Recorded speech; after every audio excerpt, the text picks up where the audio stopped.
everyone. Thanks so much for joining us for tonight's edition of Love Thy Body.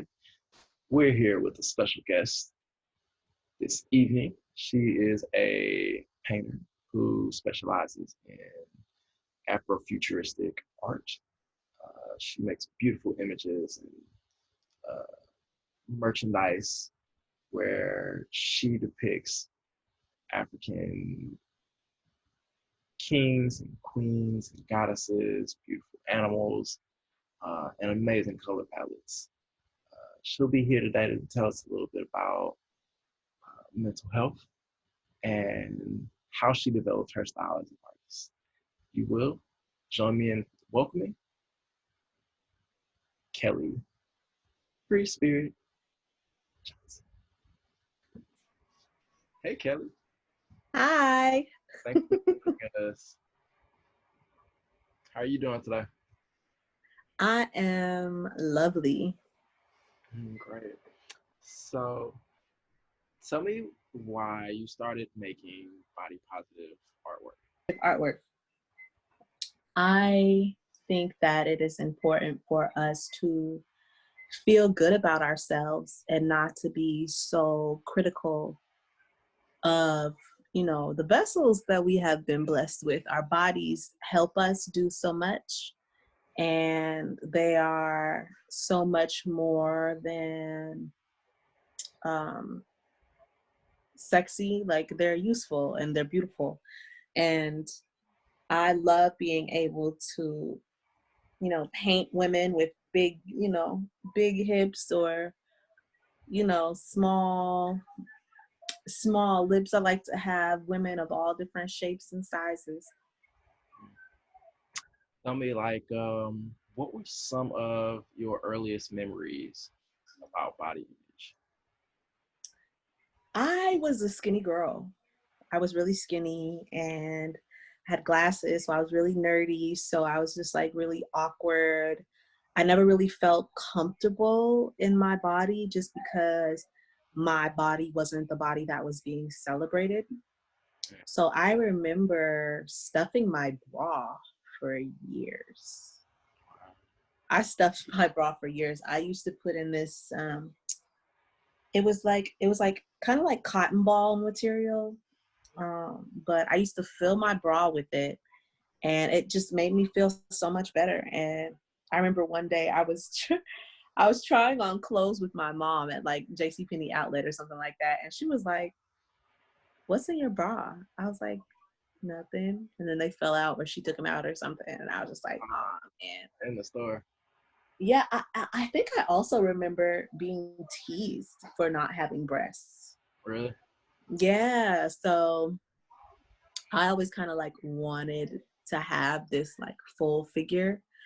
And it wasn't until I think I started running track in middle school that I was okay with however my body was. Like, I was like, this is what I have.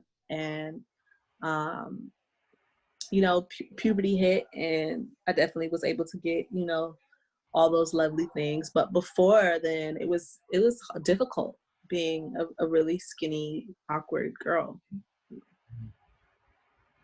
I definitely get that. Uh, Yeah. I think my struggle was a little different. Growing up here, we I grew up in an all black area, all black neighborhood. So I already had a small frame, and then not having like siblings, um, and my last name being Whitehead, uh, people always thought they could comfort me. So sort of between my size and then my complexion, there was always something that somebody would say to me about how I looked, or but I was always an athletic kid, so there was always this um, level of I liked myself, but I couldn't understand why other people had Issues. so much to say about me. Mm. You know,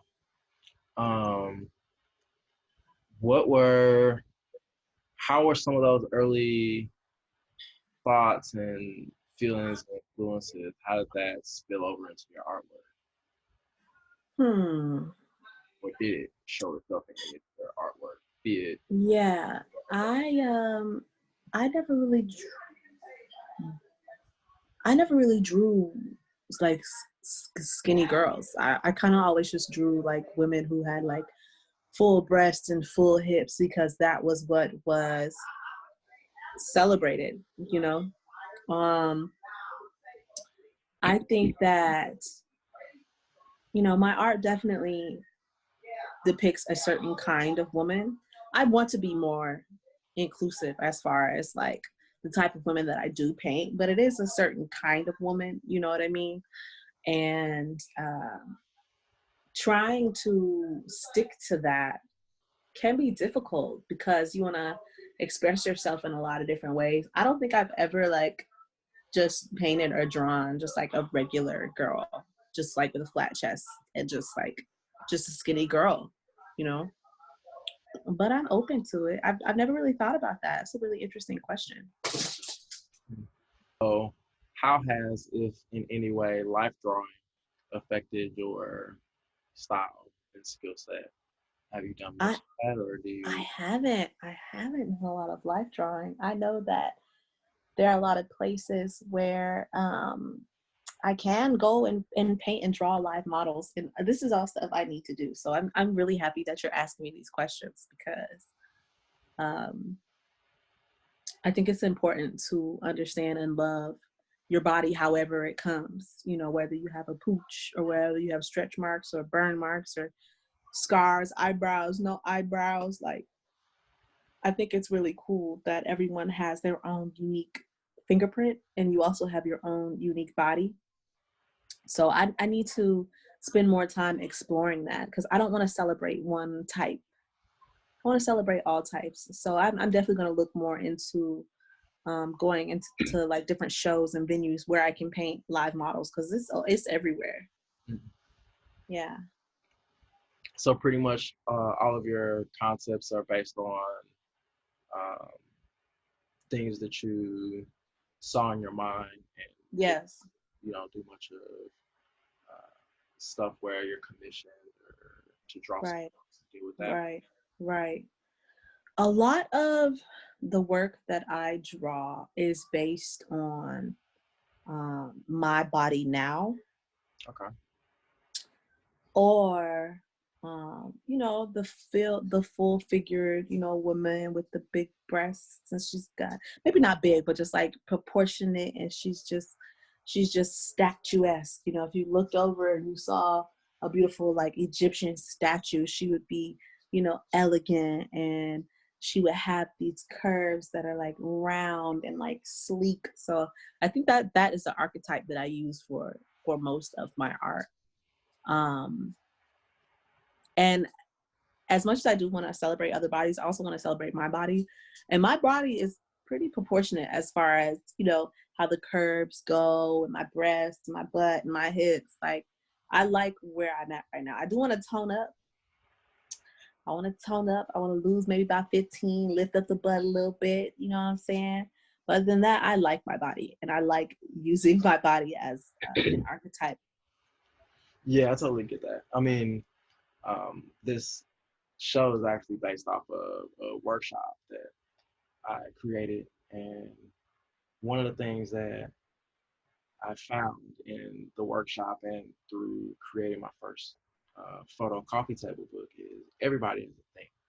No matter what your body type is, no matter how pretty or how beautiful people think you look, everybody has a thing. It could be only photograph me from this side because I only like the way I smile from this side, Right. to don't look at my toes, or Right. I feel like I'm way over, or I'm too skinny, Yeah. dark, I'm too light. Everybody has something. Um, That they feel like they need to work on, or just like things they're not that they're happy. aware of. Right. So I definitely like to let people know that, it's okay to not like something or feel like you need to adjust something, and to know that that's normal, because it's especially in the art world and the entertainment world, we are sort of the facilitators of messaging. True. But I also get that, especially as like an artist, because I wish I could do what you do, but I'm not that good. So I understand that there are certain body types or repetitions that the hand learns. Okay, that's a good way of thinking about it. Comfortable with doing this set of movements or building portions a certain way. Cartoon artist and My granny's in here now. I'm gonna go to the living room, okay? I tell you. Hey, Granny. you're making images of beautiful, powerful, curvy black and brown. I'm curious, what were some of the conversations that you were hearing, seeing, having when you were growing up and through your teenage years? How were y'all seeing the body? What were those conversations like? Wow.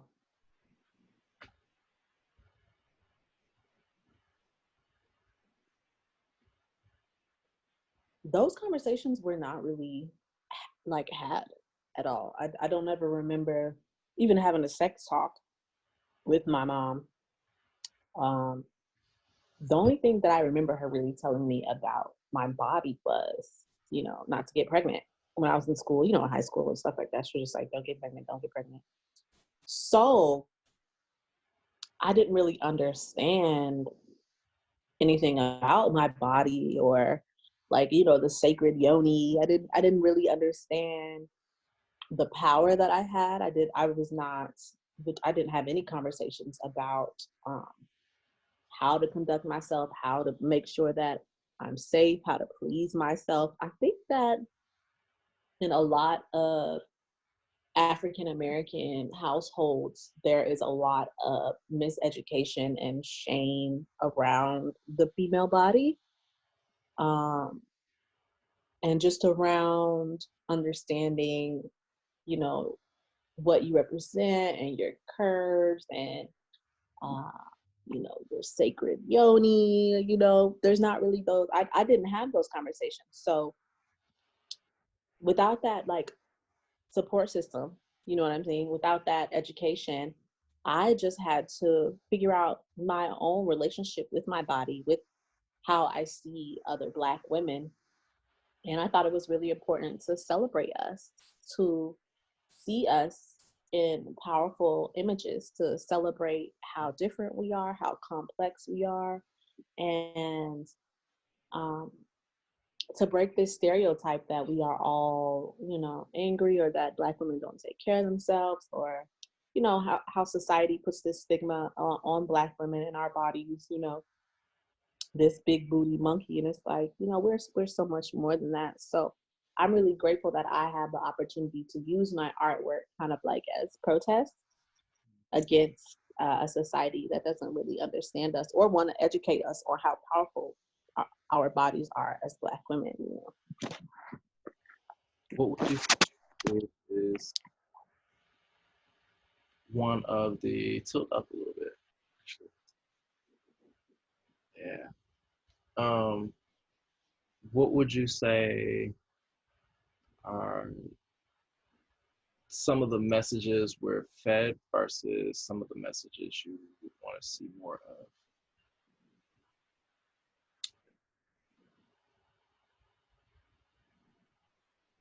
There's this fascination with our physical abilities, strength. They're so strong. Even Black women, Black men, they want to see strong Black men, even as far as like sexuality goes, the strong Black man is a fetish without even really understanding him as an individual, knowing that he's strong and he has these muscles and he has the most incredible body on earth. Like, the strength is very important. I think that to show strength, um, you need strength to move in this day to day in a society, but then also like I'm a lot more things than just strong. You know, I can be soft. I can be delicate. I can be compassionate. I can be understanding. I can be so much more than this strong, angry, defensive, you know, cracked out, however, however the media chooses to put Black women. We're so much more than that. And I love being able to, it's like as an artist, we have the ability to create new stories. And it's like I'm a storyteller and I get to create from a very authentic part of my soul and how I feel about Black women. We're so much more than just strong and ignorant. Like we're soft. We are mothers. We are daughters. We are people. You know. Yeah, beautifully put. Thank you. I couldn't have said it any better. Um, it's interesting because we're sort of looking at, or our work sort of symbolizes two sides of the coin. Because in a lot of ways, I wanted to show off the different abilities and textures and ways we use our body. That was like the entire point of, or big point of why I shot uh, my body of work the way I did initially. To show off lighting, to show off classical technique, sculpture, a non-sexualized, beautiful form, Yes. regardless of what their shape was. You know, there was an idealized or a beautiful form that should be celebrated, which is what every person. Um, so I think it's interesting to hear the psychological aspect as well, thoughtfulness that should be brought to the intent and the feeling.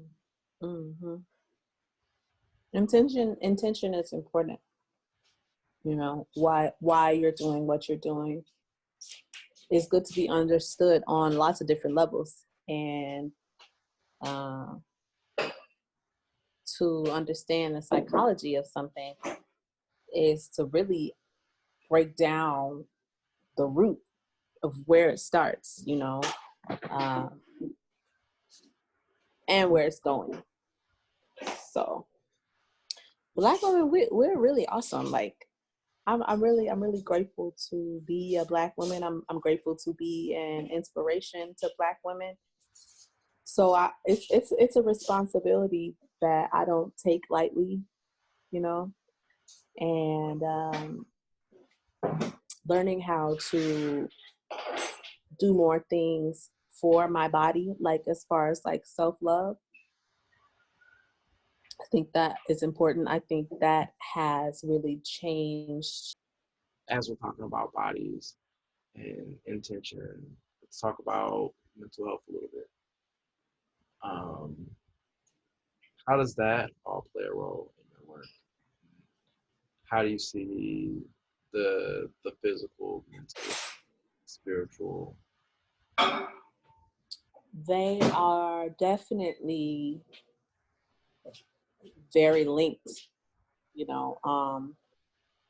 Whatever is in the whatever is in the spiritual will manifest in the physical. So um, it's very important for us to take care of our mental. If our mental health is not together, nothing else will be what it is supposed to be. If you're not thinking clearly, if you aren't, cleaning so you need to clean your space. That's one thing a lot of people need to learn how to do, is to clean their space thoroughly. If your space is not clean, your mind will not be able to uh, welcome in new ideas. So with a clean space, you have a clear mind. So with a clear mind, you know, in a clean space, you're able to be in tune with your spirit. You're cleaning. Cleaning is like cleansing. It's like protection against evil, you know? So I'm very adamant about my spiritual baths. I'm going to take one tonight. I try and take a spiritual bath every other day with herbs and oils and all that good stuff. And that is a part of my self-love strategy, which helps keep my mental clean and clear and fresh. It's relaxing. A lot of us don't know how to relax. Mm. That could be a huge obstacle as far as what we want to do. And getting a handle on our mental health is learning just how to chill. Learn how to chill.